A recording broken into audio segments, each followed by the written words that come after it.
1 2 3 4,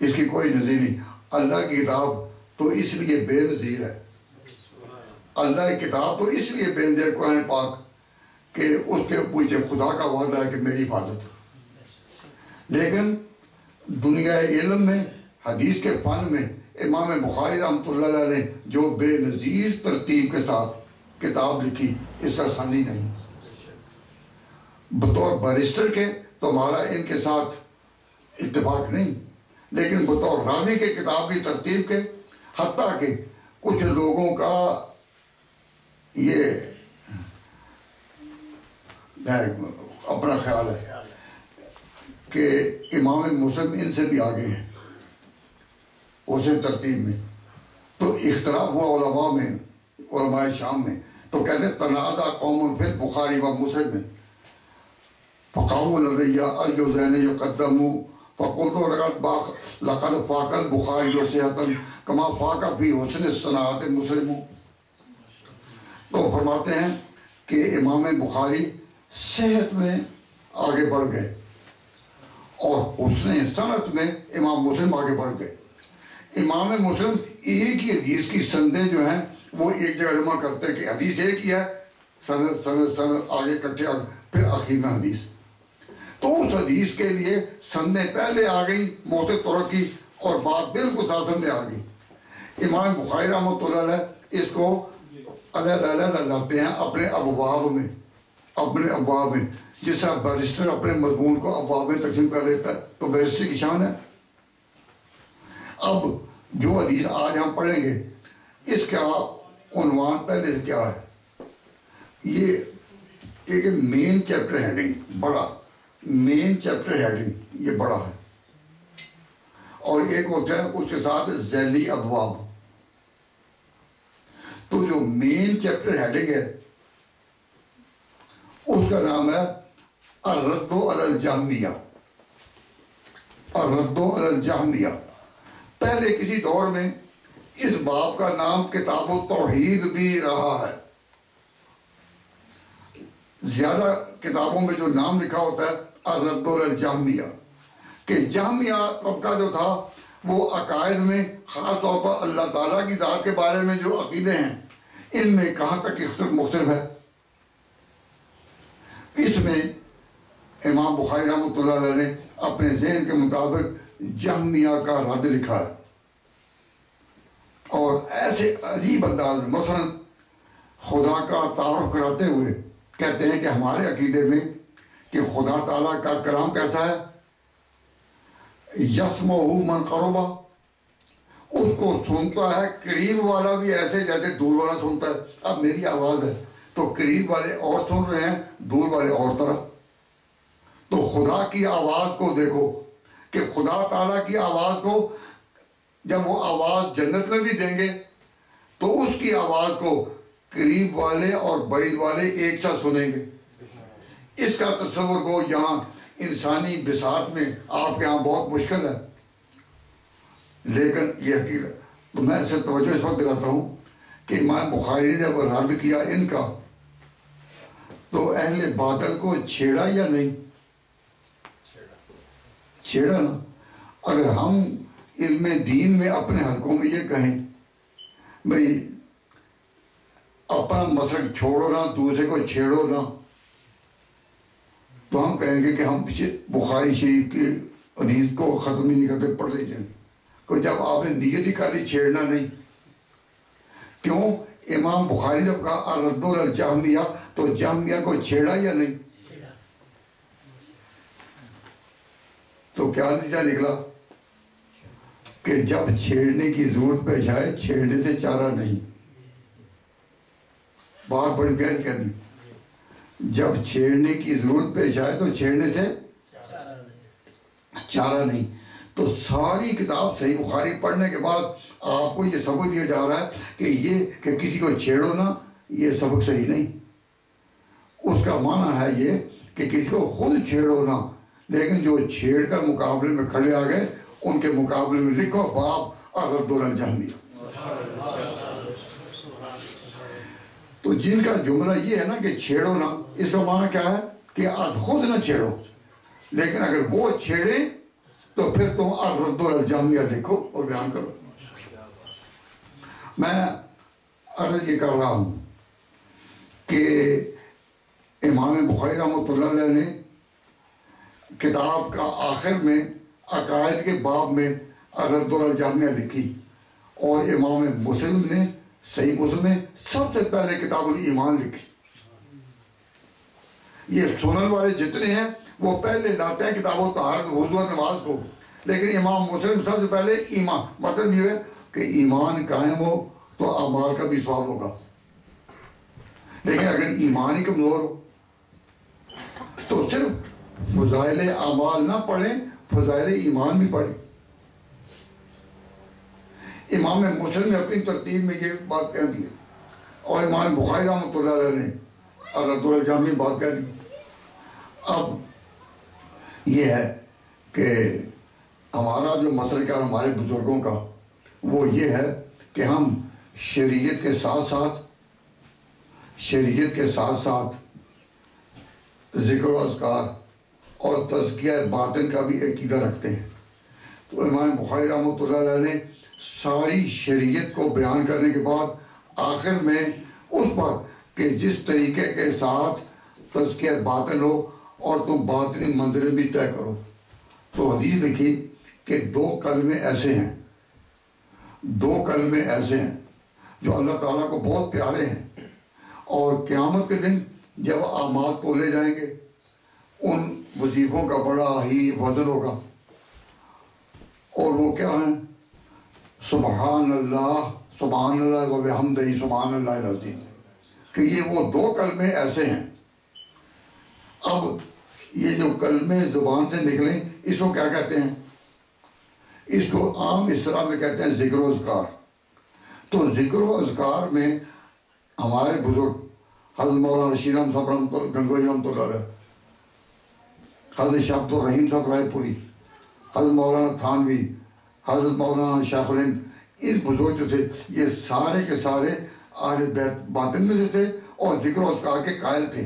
تو ہمیں جو کہا جاتا ہے کہ یہ ذکر و اذکار اور وظائف اور بزرگوں سے نسبت یہ کیوں رکھتے ہیں، تو آپ کو یاد رکھا جائے، آپ کو یاد رہے کہ صحیح بخاری تو ختم اس پر ہوئی ہے. صحیح بخاری میں پہلا باب کیا ہے؟ پہلے شروع میں کہا کہ انما الاعمال بالنیات، بتایا گیا کہ دین چلتا ہے، شریعت چلتی ہے کہ اچھی نیت لے کر آؤ، اور ختم کرو ذکر و اذکار پر. ادھر بھی طریقت اور درمیان میں شریعت لپیٹ کر رکھ دی.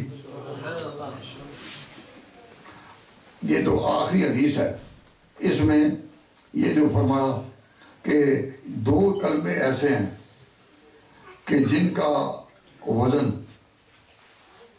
بہت زیادہ ہوگا. تو اس سے یہ مسئلہ نکلتا ہے کہ اعمال تولے جائیں گے. اس لیے ہمارے عقائد کی کتابوں میں ہر جگہ لکھا ہے الوزن، سب میں کہ وزن کیا جانا اعمال کا بالکل برحق ہے. الوزن حق، اور اللہ تبارک و تعالیٰ جل تعالیٰ نے فرمایا کہ جس وقت اعمال تولے جائیں گے، اور غالباً سورۃ کہف کے آخر میں نُنَبِّئُکُم بِالْأَخْسَرِینَ أَعْمَالًا الَّذِینَ ضَلَّ سَعْیُہُم یحسبونہم، اس میں ہے کہ جو اعمال شریعت کے مطابق نہیں ہوں گے لا نقیم لہم یوم القیامۃ وزنا، ان کا وزن نہیں ہوگا. یہاں اعمال میں وزن آتا ہے نہیں، یہاں چیزوں میں وزن آتا ہے کش زمین سے. ایک چیز وزنی ہے میرے ہاتھ میں، اگر میں ہاتھ چھوڑ دوں یہ اوپر گرے گی یا نیچے؟ کیوں؟ اس لیے کہ زمین کی یہ feature, one of the basic feature یہ ہے کہ یہ چیزوں کو طرف کھینچتی ہے. تو یہاں اس چیز میں وزن نیچے آ گیا. تو یہاں چیزوں میں وزن کس طرح آتا ہے؟ کہو کش ہے زمین سے. زمین میں کش ہے، جس طرح میگنیٹ میں ایک تاثیر ہے، تو زمین میں کش ہے تو زمین اپنی طرف کھینچتی ہے تو وزن آتا ہے. لیکن جب آخری ترازو اعمال کی رکھی جائے گی تو وہاں اعمال میں وزن کش زمین سے نہیں آئے گا، وہ تو زمین ہی نہیں ہوگی. وہاں ان میں وزن آئے گا موافقت سنت سے. جو اعمال کتنے خوبصورت کیوں نہ ہوں اگر سنت کے مطابق نہیں ان میں وزن نہیں آئے گا. تو لوگ جو کہہ دیتے ہیں کہ جی فلاں نے اتنی رونق کی, بڑی رونق لگی ہوئی تھی, شب برات آئی اتنے چراغ روشن تھے, بڑی رونق تھی, تو یاد رکھو اعمال کتنی رونق والے کیوں نہ ہوں لیکن وزن نہیں آئے گا جب تک سنت کے موافق ہو. اب میں یہ ہمارے شاگرد تو یہ پہلے سوچ چکے, نئے طور پر شاگرد بنانے کی کوئی ضرورت ہی نہیں, اور آج میں اس کے لیے آیا بھی نہیں. تو تلاوت کریں اور دعا کریں کہ اللہ تبارک و تعالیٰ جل شانہ نے ان پر جو یہ ذمہ داری ڈالی اس ذمہ داری کو یہ پھر پوری عمر نبھائیں. اور اس میں خاص طور پر میں ان سے اقرار لوں گا کہ جن پر رد کرنا ہے ان پر رد کریں. کوئی بھی کہے کہ چھیڑو نہ تو آپ فوراً کہیں کہ جب کوئی چھیڑے تو پھر چھوڑو نہ, جب کوئی چھیڑے تو تھوڑی چھوڑنا. اور یہ بخاری شریف کا جو تو مجھے ویسے یاد آ گیا مشکات کا آخر, مشکات کے آخری صفحے پر حدیث ہے کہ فرمایا نبی پاک صلی اللہ علیہ وسلم نے کہ اس قوم کے آخری دور میں کچھ ایسے لوگ ہوں گے لہم اجر مثل اجر اولہم, ان کو اجر ملے گا صحابہ والا. کیا ملے گا؟ صحابہ. تو اجر ان والا ملے گا, درجہ ان والا نہیں. درجہ انہی کا ہے. تو جب لہم اجر مثل اجر اولہم, جو پہلے لوگوں کا درجہ اس کے مطابق ان کو اجر ملے گا. اور وہ کون ہوں گے؟ الذین یأمرون بالمعروف وینہون عن المنکر ویقاتلون اہل الفتن, کہ جو امر بالمعروف نہیں عن المنکر کریں گے اور دین میں جو فتنہ کرے اس کے مقابلے میں اس کا مقابلہ کریں گے. یقاتلون اہل الفتن. تو اہل الفتن کے بارے میں محدث جلیل مولا لکائی نے مرقات میں لکھا ہے کہ وہ اہل فتن کون سے ہیں؟ وہ اہل فتن کون سے ہیں؟ اے من الخوارج والروافض, اے الخوارج والروافض بسائر اہل البدع, سارے اس پیٹ کر. تو حضور نے فرمایا کہ دین کے لیے اور اس کی حفاظت کے لیے یہ محنت کرنی تمہارے لیے, یہ انہی کو اجر ملے گا کہ جو ان کا فتنہ کریں گے مقابلہ. اب آپ حدیث پڑھیں, بس میں سے سنوں گا یہیں سے. ان ابی زرعہ قال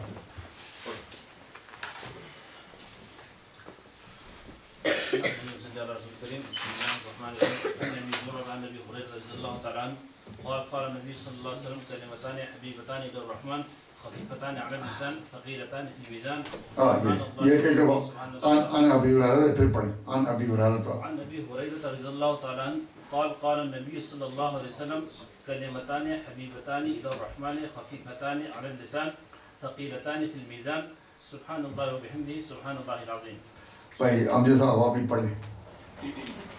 یہی نحمده ونصلي على رسوله الكريم.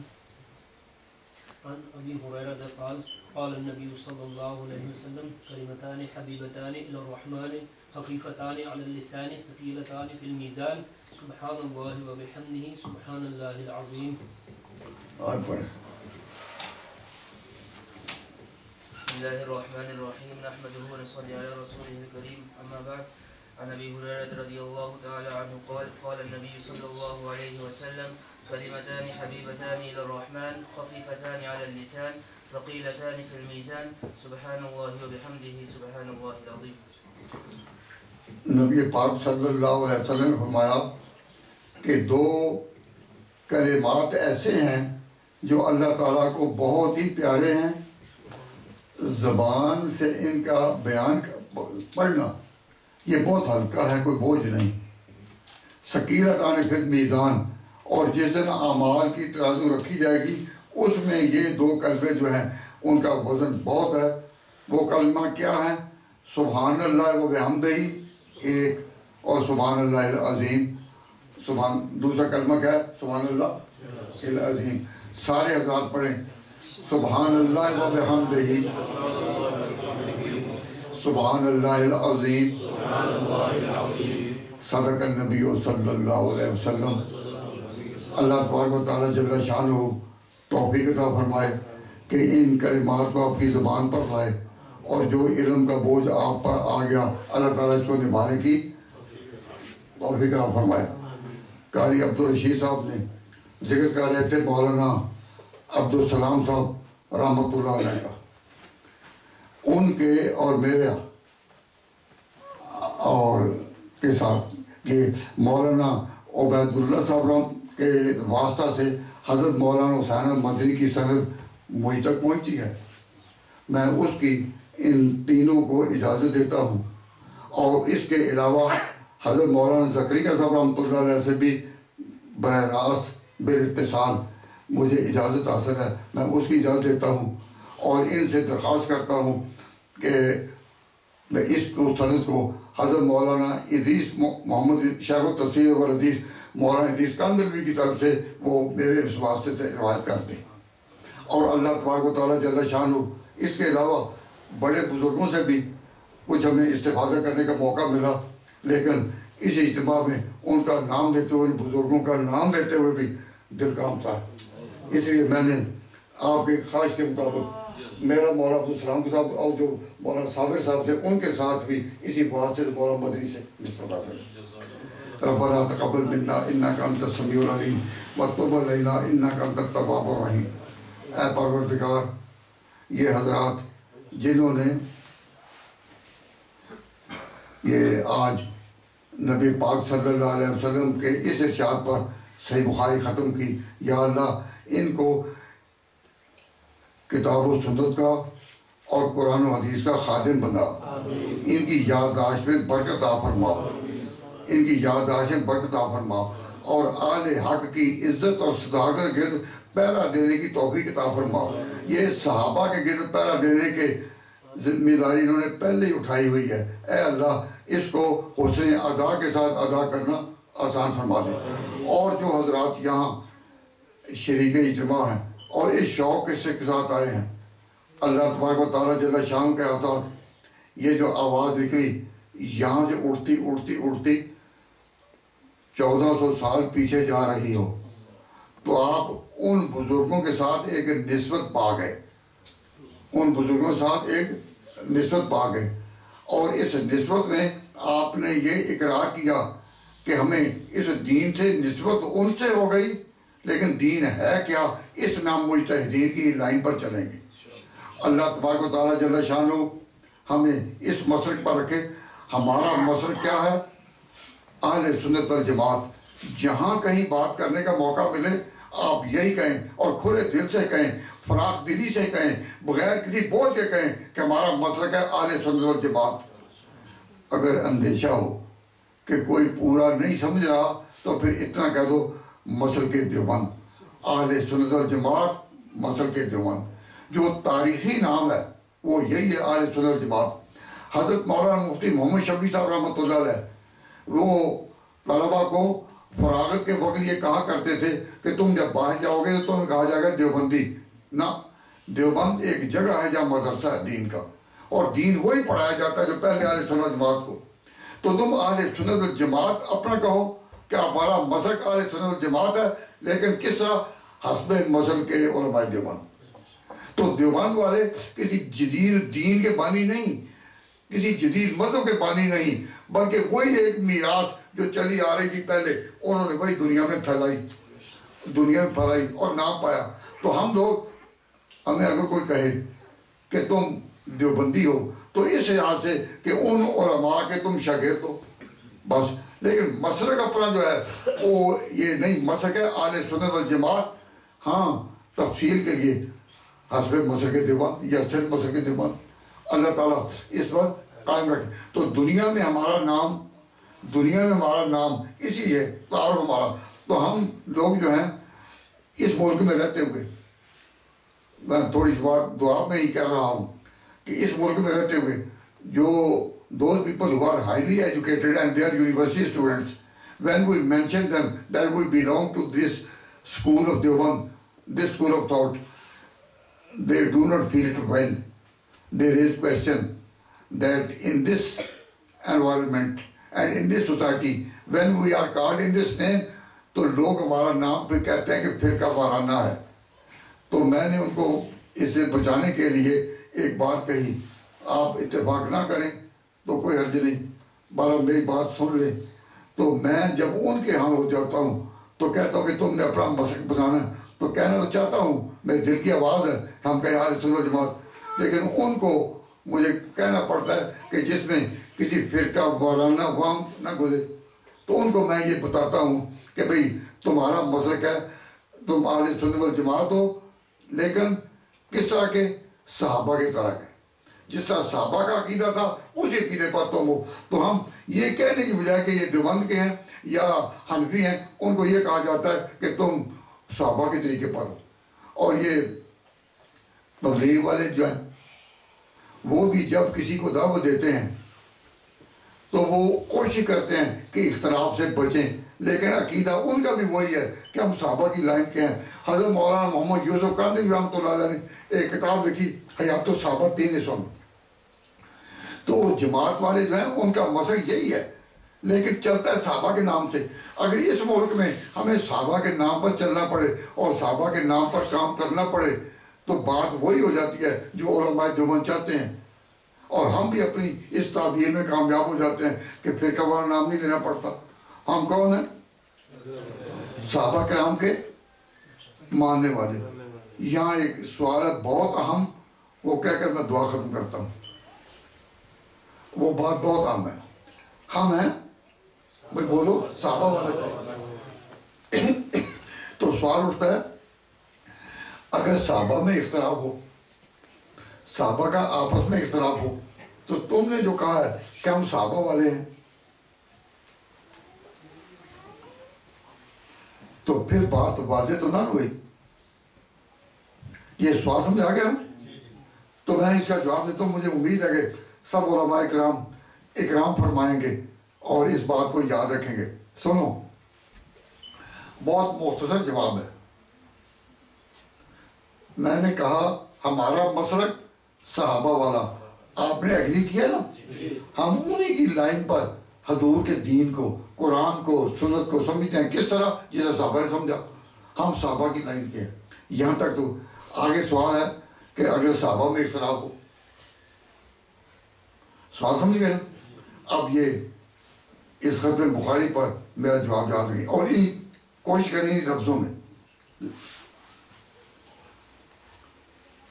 ہم صحابہ کی جماعت کے آدمی ہیں, ان کے پیرو ہیں, لیکن اگر صحابہ میں آپس میں اختلاف ہو تو ہم کسی ایک کی پیروی کریں گے.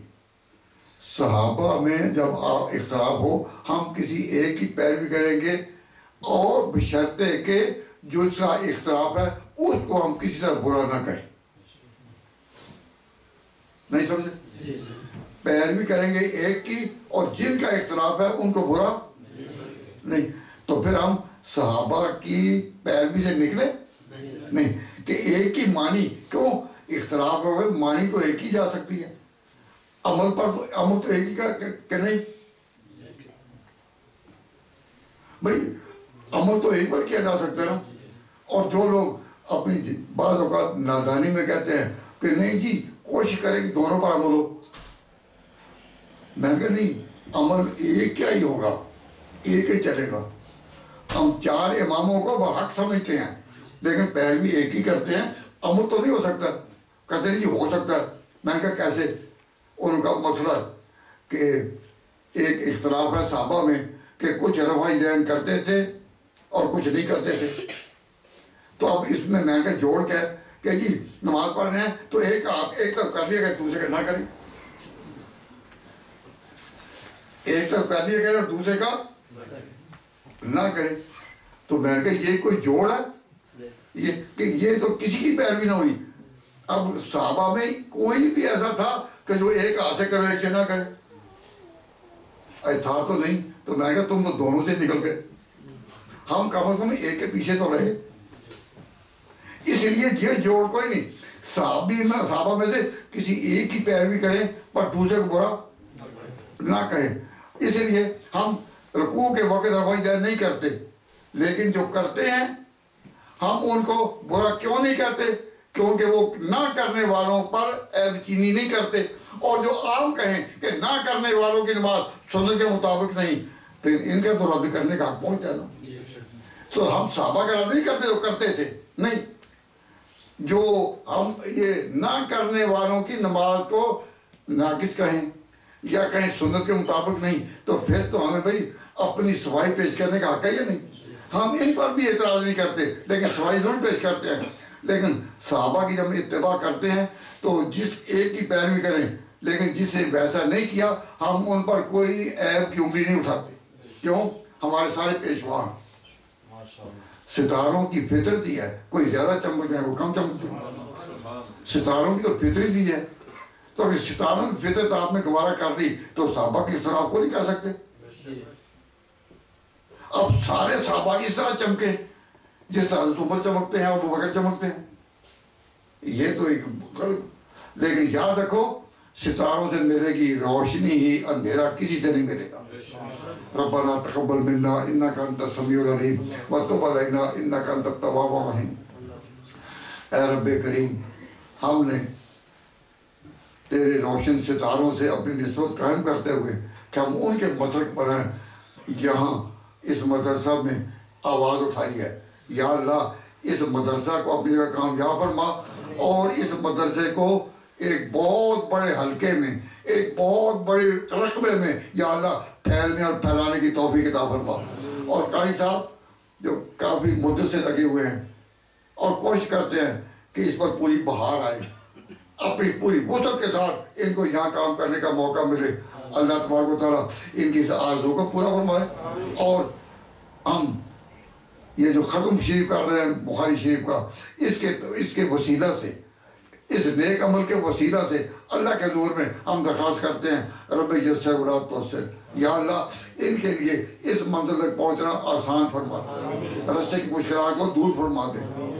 اور جو حضرات آج فارغ ہو رہے ہیں انہوں نے دین کی جس ذمہ داری کو قبول کیا اور اللہ کے حضور ہاتھ اٹھائے ہوئے کہ یا اللہ اس کا حق ادا کرنے کی توفیق عطا فرما. اللہ تعالیٰ ان کو پختہ طور پر مسلک کے اہل سنت والجماعت پر رکھے. وہی مسلک کے اہل سنت والجماعت جو کتابوں میں مزبور ہے اور کتابوں میں محفوظ ہے. کتاب و سنت کی روشنی میں چلنے کا موقع عطا فرمائے. یا اللہ اس نیک عمل کا صدقہ جتنے حضرات بیٹھے ہیں ہم سب کے لیے دعا کریں کہ یا اللہ ان کی یادداشت میں برکت عطا فرما، یا اللہ حفظ میں برکت عطا فرما، یادداشت برکت عطا فرما. حضرت مولانا حسین مدنی رحمہ اللہ یہ دعا کیا کرتے تھے، یا اللہ جو پہلے پڑھا ہے وہ بھولے نہ، نیا جو ہے وہ تیری عطا ہے جتنا دے دے، لیکن جو پہلے پڑھا ہے یہ بھولے نہ. ہم بھی دعا کرتے ہیں کہ یا اللہ جنہوں نے تیرے حضور ہاتھ اٹھائے ہوئے ہیں انہوں نے جو بھی پڑھا ہے انہیں بھولے نہ.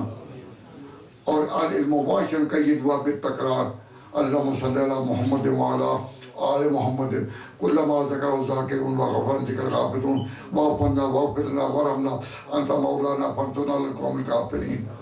غیر علماء میں جو حضرات یہاں تشریف فرما ہیں ان کے لیے میں یہ دعا کرتا ہوں کہ یا اللہ ان کو علماء سے حسن عقیدت عطا فرما. یہ علماء کے کا جو طریقہ ہے پڑھنے پڑھانے کا اور کتابیں پڑھنے پڑھانے کا، انہوں نے اس کو قریب سے دیکھا. ہم نے کتاب و سنت کے خلاف کوئی بات کہی ہے؟ اللہ اور رسول کی باتوں کو سب سے اول درجہ دیا اور اس کے ساتھ آگے صحابہ کرام کو ان کے گواہ ٹھہرایا. ہماری نسبتیں اے اللہ صحابہ کرام سے قائم فرما. وصلی اللہ تعالیٰ علی خیر خلقی محمد وآلہ وصحبہ اجمعین برحمتک یا ارحم الراحمین. بھائی ایک چھوٹی سی بات مجھے اب یاد آئی، تو سن ایک دو منٹ ہے نا، ایک دو منٹ میں بہت آپ یہ بات بہت صدمے سے سنیں گے کہ 11 جون کو، یہی جو جون گزرا ہے، یہ 11 جون کو پارلیمنٹ میں جو پارلیمنٹ کے ذمہ دار لوگ ہیں انہوں نے یہ دہشت گردوں کے بارے میں رائے معلوم کرنے کے لیے قادیانیوں کے مرزا مسرور کو اپنے ہاں بلایا، اور جو رپورٹ اس بات ان کے کام کی آئی ہے، یہ ابھی یہ اس میں ٹی وی سے ابھی پرنٹ کر کے یہ میں آپ کے سامنے لا رہا ہوں ان لفظوں میں، اور وقت نہیں کہ میں اس کو ساری کو پڑھوں، 5 6 7 8 سطریں ہیں۔ میں اس کا انہوں نے جب اس کا استقبال کیا، وہ پارلیمنٹ کے درجے کے بڑے بڑے لوگ جو تھے وہاں تھے، اور خاص طور پر جو سیکرٹری اور ہوم سیکرٹری ہیں، جو اس ملک میں بیرون ملک آنے والوں کے نفع و نقصان کے مالک سمجھے جاتے ہیں، وہ وہاں تھے۔ تو انہوں نے جب اس کو ریسیو کیا مرزا مسرور کو، تو کہہ کر ہز ہولینس حضرت مرزا مسرور Ahmad has shown and continued to show that the only effective way of pursuing extremists and of their یہ ساری آگے بات کہ یہ بہت اچھے، انہوں نے بہت کام کیا۔ اور ہز ہولینس کو کس کو کہا جاتا ہے؟ ان کے ہاں اور یہ برطانیہ کے پڑھے لکھے لوگوں کے ہاں یہ ٹائٹل ہے پوپ کا، جو اٹلی میں، یعنی پوپ ایک پورے طبقے کا امام ہے، اور ملکہ الزبتھ وہ بھی ایک پورے طبقے کی امام سمجھی جاتی ہے۔ یہ دو پرانے پروٹسٹنٹ رومن کیتھولک، یہ پورے گروہوں کے یہ پیش، ان کے ساتھ ہی یہ لفظ آتا تھا ہز ہولینس، یا بادشاہوں کے ساتھ آتا رہا، جو ملکہ ہے اس کے ساتھ آ سکتا ہے۔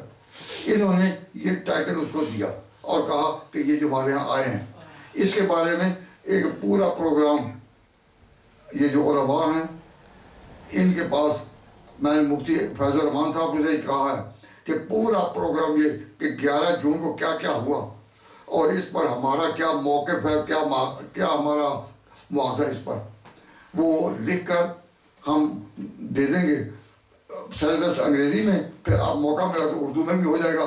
تو مفتی صاحب کو یہ کہا کہ یہ جتنے بھی علماء ہیں نا، ان سب تک آپ نے پہنچانا ہے، وہ پہنچائیں گے نا، اور ان کی لسٹیں آپ 2-3 فرق ہیں کہ مفتی حسن صاحب موجود ہیں اور قاری تصور صاحب موجود ہیں، تو جتنے علماء یہاں ہیں، جتنے علماء، ان کے ناموں کی اور پتے کی لسٹیں اگر آپ دے دیں مفتی صاحب کو، اور آپ کے بعد جو وہ دے دیں، تو ان تک یہ ساری کارروائی پہنچ جائے گی۔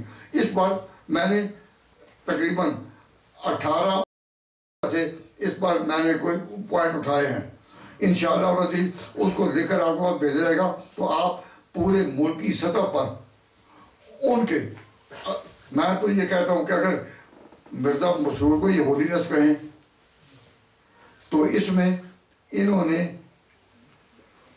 لاکھوں مسلمانوں کا جو کہ برطانیہ مقیم ہے دل دکھایا، دل آزاری کیا یا نہیں، اور الزام یہ لگایا ہے پاکستان پر بھی کہ پاکستان میں ان پر اٹیک ہو رہے ہیں۔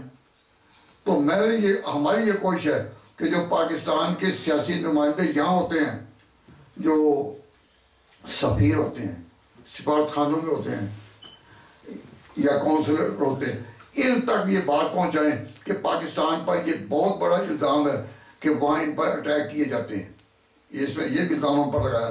تو لمبی چوڑی اس کی تفصیل ہے۔ تو میں کہتا ہوں کہ انہوں نے یہ وار جو کرنا تھا یہاں کے مسلمانوں کو دکھانے کا کہ یہ 11 جون کو ہی کرنا تھا، ان کو 11 تاریخ ہی پسند ہے۔ تاہم یہ میں نے بات کر دی ہے، لیکن بات بہت گہری ہے، آپ اس کے پیچھے جائیں گے تو آپ دیکھیں گے کیا دیکھیں گے کہ یہاں لوگوں کی جہالت سے فائدہ اٹھا کر کہا جاتا ہے کہ جتنے بھی یہاں مسلمان موجود ہیں ان میں سے کسی کا نام خلیفہ نہیں، کسی کا خلیفہ سے وہ معروف نہیں، جو بھی ہے وہ مولانا شیخ العزیز، لیکن خلیفہ سے نہیں۔ خلیفہ کے نام سے ان کو نادانوں کو مخاطب دیا گیا کہ خلیفہ کے نام سے یہاں سے مرزا مسرور ہی ہے۔ تو جب مرزا مسرور خلیفہ ہوگا اور عوام کو کہا جائے کہ تم نے خلافت کو ماننا ہے تو سارے اس کے پیچھے چلیں گے۔ ہم ان کو اطلاع دینا چاہتے ہیں، ان کو بڑے لوگوں کو، کہ you are mislead in this aspect, کہ تمہیں مغالطہ ہے، یہاں کے مسلمان کہیں بھی اس کو اپنا نمائندہ نہیں مانیں گے، اور ان کی تعداد، میرا اپنا خیال ہے، آپ تائید کریں اختلاف ہے تو ظاہر کریں، میرے خیال میں ان کی تعداد 100 میں سے ایک بھی نہیں ہے، یعنی اسے بھی کم ہے، 100 میں سے ایک بھی نہیں ہے، نہیں تو یہ اس کے لیے ریفرینڈم کرا لیں، پلیبسائٹ کر لیں ایک۔ اب وہ لوگ کہ جو جن کی تعداد مسلمان کہلانے والوں میں سے ایک بھی نہیں، ان کے ساتھ یہ برتاؤ، اور جو مسلمان ہیں ان کا دل یہاں تک۔ تو میں نے ایک وہ چھوٹی سی بات ہے بحث کرتا ہوں، آپ حضرات کی خدمت میں ایک گزارش ہے کہ جب بھی کہنا ہو نا ان کو غیر مسلم اقلیت، جب آپ اپنے ذکر کرتے نا تو پاکستان سے نہ کہیں کہ پاکستان، پہلے آپ یہ کہیں ان کو رابطہ عالم اسلامی میں مختلف ممالک اور تنظیموں نے 80 سے زیادہ انہوں نے ان کو غیر مسلم قرار دیا ہے، پھر کہتے پاکستان بھی، لیکن یہ بہت پاکستان پر جو آ رہا ہے اس کو ہم ٹال کر بھی سکتے ہیں، ہم کہیں کہ یہ رابطہ عالم اسلامی کی، اور پاکستان نے بھی ہمت تبھی کی تھی کہ پہلے رابطہ عالم اسلامی یہ قرارداد پاس کر چکا ہوا ہے، تو آپ جب بھی اس کا تعارف کرائیں گے کہ ان کو غیر مسلم قرار دیا گیا، رابطے کا نام لیں گے یا پاکستان کا؟ اللہ تعالیٰ پاکستان کی عزت بھی رکھے اور رابطہ عالم اسلامی کی رکھے اور آپ کی بھی رکھے، وما علینا الا البلاغ۔ بھائی صرف اس میں ایک بات ہے، 7 ستمبر کو جب یہ باقاعدہ ڈکلیئر بھی ہوئے اور جتنے بھی حضرات مختلف مسجدوں سے آئے ہیں، مختلف شہروں سے آئے ہیں، تو آپ اپنے عالمی پریشر کو قائم کرنے کے لیے 7 ستمبر اپنے ہاں اس کے لیے اسپیشل پروگرام کریں تاکہ پوری دنیا کو ریلائز کریں کہ مسلمان اس فتنہ کے مقابلے میں ایک ہے۔